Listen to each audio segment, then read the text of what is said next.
Moin, ich bin Tillmann von der Radelbande. Das hier ist der neue Querido Cooper und er bildet den neuen Einstieg in die Welt der Querido Kindersportwegen. Und den gucken wir uns heute mal ganz genau an. Wenn ich Einstieg sage, meine ich, dass der Cooper der günstigste Anhänger von Querido ist. Aber nicht nur das, als neues Modell trägt er auch als erster die neue Designsprache von Querido. Aber dazu später mehr. Sprechen wir aber zunächst über den Preis. Denn es ist schon erstaunlich, dass in Zeiten überall steigender Preise ein Hersteller ein Produkt auf den Markt wirft, das günstiger verkauft wird als die Produkte, die es ersetzt. Und man muss kaum Nachteile in Kauf nehmen. Der Cooper kostet als Einsitzer 430 Euro UVP und als Zweisitzer, so wie hier, 470 Euro UVP. Und ist damit 20 bzw. 30 Euro günstiger als das Pendant als Speedkit und 120 bzw. 130 Euro günstiger als der Sportrex, von dem er einige Designdetails und im Grunde die grundlegende Konstruktion übernimmt. Aber welche Kompromisse muss man in Kauf nehmen, wenn man sich für den neuen, günstigsten Querido-Anhänger entscheidet? Und was kann er richtig gut? Das werden wir in diesem Video einmal betrachten. Gucken wir uns den Cooper mal von außen an. Die Grundfarbe ist immer dieses relativ dunkle Grau, so leicht meliert. Und dann gibt es Akzente hier an der Seite in 3 verschiedenen Farben. Einmal in Limettengrün, dann einmal in einem ziemlich hellen Blau und so wie hier in Grau. Die grundlegende Konstruktion erinnert stark an den Sportrex, wurde aber an einigen Punkten verbessert, modernisiert, auch um den Preis nochmal deutlich niedriger zu bringen im Vergleich zu dem Mittelklasse-Modell. Er ist aber deutlich moderner als der Speedkit. Und hier ist das neue Design, die neue Designsprache von Querido integriert. Etwas mehr Understatement, etwas weniger lebendige Farben, etwas weniger bunt, sondern erwachsener kommt er daher, der Cooper. Hier an der Seite mit dem großen Querido-Schriftzug, der so leicht nach oben steigt, die ansteigende Seitenlinie und die Integration von vielen Reflektoren, damit der Anhänger auch von allen Seiten gut gesehen wird. Also durch diese dunkle Farbe und die wenigen farblichen Akzente wirkt der Anhänger deutlich hochwertiger, als es der Preis vermuten lassen würde. Hier vorne haben wir das große Fenster, das sich einfach hier mit 2 Reißverschlüssen öffnen lässt. Hier unten mit Klett ist er fixiert, dann kann man das hier oben einrollen oder man schmeißt es einfach so nach hinten. Und dann sehen wir hier ein großes Fenster, das hier mit einem Netz versehen ist, sodass bei geöffneter Front quasi viel Luft reinkommt, aber nicht so viel Dreck und keine Fliegen. Und dann haben wir hier das Sonnenverdeck, das lässt sich abnehmen und in jeder beliebigen Position auch wieder dran kletten, sodass die Kinder immer zuverlässig vor der Sonne geschützt sind. Die große Öffnung mit dem Fliegennetz vorne ist besonders dann wichtig, wenn es relativ warm ist, damit die Kinder genug Frischluft bekommen und hier nicht drin quasi gebacken werden. Denn hier an den Seiten befinden sich, anders als bei dem Sportrex oder bei dem KitGoo, keine Belüftungsöffnungen, die man öffnen oder schließen kann. Deswegen muss man dann im Sommer eben das Verdeck vorne öffnen. Gucken wir uns mal die Abenteuer der Rückseite an. Nichts, wovor man sich fürchten müsste, sondern wir haben hier erstmal 2 relativ geräumige Netztaschen. Da lassen sich Handschuhe reintun, Energieriegel, der Müll von den Energieriegeln, sodass man den eben nicht in die Umwelt schmeißen muss, sondern man kann den hier sammeln und erinnert sich auch immer wieder dran, weil man es eben sieht, es ist eine Netztasche. Dann befindet sich hier der verstellbare Bügel, der lässt sich stark in der Höhe verstellen. Kleine und große Leute kommen damit super klar. Und er dient auch in der Fahrposition so als Überrollbügel. Und hier kann man dann auch sehen, der Bügel geht an der Seite relativ weit raus, weil es gleichzeitig auch ein Schutz ist vor Überschlag. Also wenn der Anhänger zur Seite kippen sollte, dann sorgen hier die Seiten dafür, dass eben die Kinder noch etwas mehr Pufferzone haben. Der Bügel ist hier mit 2 Schellen am Rahmen befestigt. Diese Befestigung ist leider nicht ganz so sicher. Wenn man den schwereren Anhänger schiebt, zum Beispiel so ein paar Treppenstufen herab, dann rutscht er ganz gerne mal nach oben oder unten. Das ist aber nicht kritisch, aber es ist erstmal gewöhnungsbedürftig. Da sieht man halt so einen Punkt, da hat Querido ein bisschen gespart. Der Kofferraum wird hier mit Hilfe von 4 Klettstreifen und der Spannung über diesen Rahmen hier geschlossen gehalten. Das funktioniert auch zuverlässig. Klettverschleiß natürlich, aber das sollte relativ lange dauern, weil diese Klettstreifen wirklich relativ groß sind. Und dann hat man Zugang zu diesem Kofferraum. Der ist mit 40 Litern nominell relativ groß, hat aber eine relativ kleine Öffnung, also vielleicht so etwas mehr als Handbreite meiner zugegebenermaßen relativ großen Hand. Aber 2 Kinderrucksäcke lassen sich hier für die morgendliche Kita-Herumbringung oder so relativ einfach verstauen und auch darüber ist noch ein bisschen Platz. Ja, wie gesagt, 40 Liter passen in diesen Anhänger rein. Es gibt allerdings keine weitere Tasche oder irgendwas Besonderes hier in diesem Anhänger. Dafür findet ihr in der Mitte einige Informationen zu dem Cooper 2. Öffnen wir den Cooper mal und hier gibt es eine große Verbesserung im Vergleich zu dem Speedkit, denn wie bei den teureren Modellen wird jetzt hier die Tür mit solchen Schnappern geschlossen und bleibt auch so zuverlässig geschlossen. Auf der anderen Seite gibt es aber auch einen schön breiten Einstieg und richtig viel Platz, damit die Kinder einsteigen können. Die Sitze bzw. der Sitz des Cooper ist relativ einfach. Die Sitzfläche hier unten ist gepolstert, die Rückenlehne ist es nicht, sondern sie hängt hier oben an dem Rahmen dran. Hier bei dem Cooper gibt es, anders als bei den teureren Anhängern, auch keine Kopfstützen. Allerdings, wenn man überlegt, dass der auch größtenteils zum Fahrradfahren verwendet wird, dann braucht man die Kopfstützen nicht unbedingt, weil sie mit einem Helm sowieso nicht funktionieren. Bei dem Cooper kommt ähnlich wie bei den teureren Modellen ein 5-Punkt-Gurt zum Einsatz, der allerdings auf ein neues Verschlusssystem setzt. Das besteht jetzt komplett aus Kunststoff, lässt sich aber auch relativ einfach verwenden. Wir haben hier Schlaufen, wo die Arme komplett durchkommen.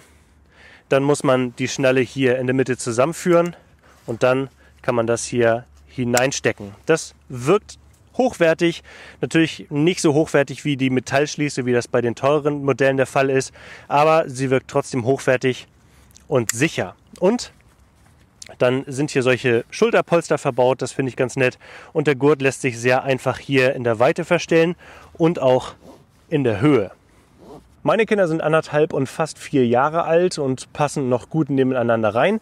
Wenn sie allerdings in dicken Winterklamotten sind, dann könnte es schon relativ eng werden. Sie haben sich allerdings hier drin weniger stark beschwert als in dem KidGoo, was vielleicht auch einfach daran liegt, weil das ein neuer Anhänger ist. Querido sagt, dass Kinder bis 116,5 cm hier drin Platz finden können. Und ich finde auch, bis hier oben ist auch bei meiner Tochter, die etwas über 1 Meter groß ist, noch relativ viel Platz. Der Fußraum ist allerdings relativ beschränkt. Der ist etwas kleiner als bei dem KidGoo. Im Fußraum haben wir hier und auch auf der anderen Seite so eine Tasche. Da passt eine Flasche rein, Snacks oder ein kleines Spielzeug. Hier der Fußraum, das ist besonders. Hier ist keine Verstrebung, sondern hier ist einfach nur eine textile Verstärkung drin, aber keine Strebe, so wie das bei den teureren Anhängern der Fall ist. Dadurch können Kinder hier schon zwar stehen, aber es fühlt sich so ein bisschen an wie auf einem Schiff. Und ich glaube auch, dass das Ganze nicht so langlebig ist, als wenn hier eine feste Verstrebung zwischen wäre. Das sorgt dann auch dafür, dass hier durchaus mal eine Lücke entsteht, wo Dreck oder Wasser eintreten kann. Aber auch an die kleinsten Passagiere hat Querido gedacht, denn der Anhänger ist sowohl mit der Babyhängematte als auch mit der Sitzschale kompatibel, sodass ihr auch mit den ganz Leuten unterwegs sein könnt. Und gerade diese Babyschale hat mir im Test des KidGoo richtig gut gefallen. Guckt auf jeden Fall mal das Video, was ich jetzt da oben irgendwo verlinke. Aber wie fährt er sich jetzt, der Cooper? Ich würde sagen, im positiven Sinne unauffällig. Dadurch, dass hier einige Funktionen, einige Details eingespart wurden, ist er für einen zweisitzigen Anhänger recht leicht mit ziemlich genau 15 Kilogramm inklusive allem, was ihr jetzt hier auf dem Bild seht. Er darf trotzdem 60 Kilogramm maximal wiegen, also hat eine Zuladung von 45 Kilogramm. Was in dieser Preisklasse ungewöhnlich ist, auch der Cooper ist schon gefedert und gedämpft. Der hat hier eine Blattfeder auf der linken und auf der rechten Seite jeweils eine und dann hier so ein Gummidämpfer, der dafür sorgt, dass der Achse nicht zu hart durchschlägt und er sich auch nicht aufschaukelt. Und das funktioniert zuverlässig. Gerade dann, wenn 2 Kinder drin sitzen, fährt er sich sehr komfortabel. Was während der Fahrt aufgefallen ist, der federt gut, da klappert nichts, außer wenn irgendwelche Sachen natürlich lose im Anhänger drin sind. Und da quietscht auch nichts, noch nicht mal an der Kupplung. Ebenso wie bei den teuren Modellen lässt sich hier die Deichsel hier vorne abnehmen. Hier ist allerdings ein etwas älteres Prinzip, das ich auch bei meinem alten Querido KidGoo hatte, verbaut und nicht mehr dieser Knopf, der sich einfach ziehen lässt. Und dann kann man die Deichsel abnehmen und hier auf der Unterseite unter dem Anhänger einfach verstauen und in den Schiebebetrieb versetzen. Das ist sehr angenehm, dann ist sie weg und man braucht sich nicht drum kümmern. Man braucht auch die eventuell dreckige Deichsel nicht irgendwo im Anhänger verstauen. Wenn man ihn dann in den Schiebebetrieb versetzen möchte, dann klappt man das einfach nach hinten. Und es gibt natürlich auch eine Parkbremse, die wird hier mit einem kleinen Handhebel eingestellt und dann rollt er nicht weg und so wird er wieder gelöst und man kann losschieben.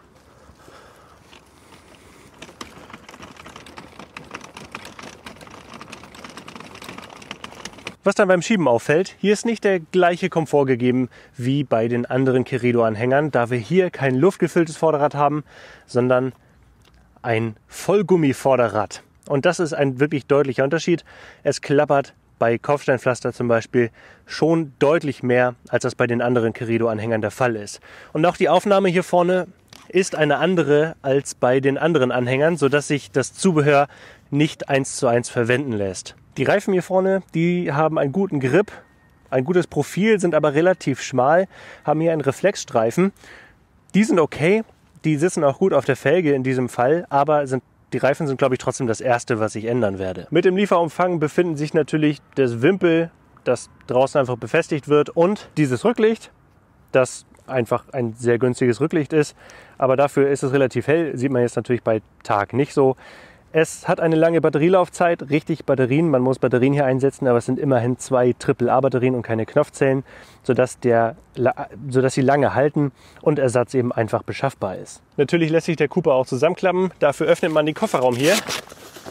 So, zieht dann hier an den beiden Streben und dann kann man ihn relativ einfach hier so zusammendrücken, nimmt das hier raus und schon fällt er relativ klein in sich zusammen.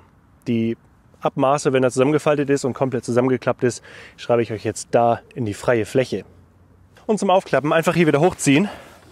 Dann verharrt er ein bisschen in dieser Position und dann kann man hier hinten ziehen und schon sitzt er wieder fest. Das ist der neue Querido Cooper. Er ist der Start einer neuen Designlinie bei Querido und das ist ganz interessant, denn normalerweise trickelt ein Design ja von oben nach unten. Hier allerdings geht es von unten nach oben, also vom günstigsten zu den teureren Anhängern. Und ich bin mal gespannt, wie Querido die neue Designsprache, das neue Logo und dieses etwas zurückhaltendere Design in das restliche Querido-Line-Up noch integrieren wird. Aber was halte ich persönlich jetzt vom neuen Querido Cooper, dem Einstiegsanhänger von Querido? Ich bin jetzt ja relativ lange den Kitgoo 2 von 2020 gefahren und man merkt den Unterschied doch deutlich. Der Kitgoo ist eine ganze Ecke erwachsener, er wirkt solider, er ist auch eine ganze Ecke schwerer, hat aber auch das ein oder andere Detail und Komfort extra, das nochmal deutlich ausgereifter ist als bei dem Cooper. Der Cooper allerdings hat einen großen Vorteil, denn er ist relativ klein, auch wenn man ihn zusammenfaltet. Er hat relativ wenig Sachen, die kaputt gehen können und er ist mit seinen 15 Kilo außergewöhnlich leicht, besonders im Vergleich zu deutlich teureren Kinderanhängern. Die ganzen Materialien und die gesamte Konstruktion können nicht ganz mit dem Kitgoo mithalten, aber der Cooper ist natürlich als Einstiegsanhänger auch nicht unbedingt für den Power-User oder die Power-Userin ausgelegt, sondern der soll ein günstiger und zuverlässiger Begleiter für den Alltag sein. Und ich denke mal, wenn man ab und zu Touren mit dem Anhänger machen möchte oder hin und wieder den auch mal zusammenklappen in den Kofferraum, durch einen Wildpark schieben oder so, dann ist er hervorragend geeignet. Und gleichzeitig bietet der Cooper auch für seine Preisklasse einige Funktionen an, die es in dieser Preisklasse bei anderen Anbietern überhaupt nicht gibt, wo man noch nicht mal von träumen kann.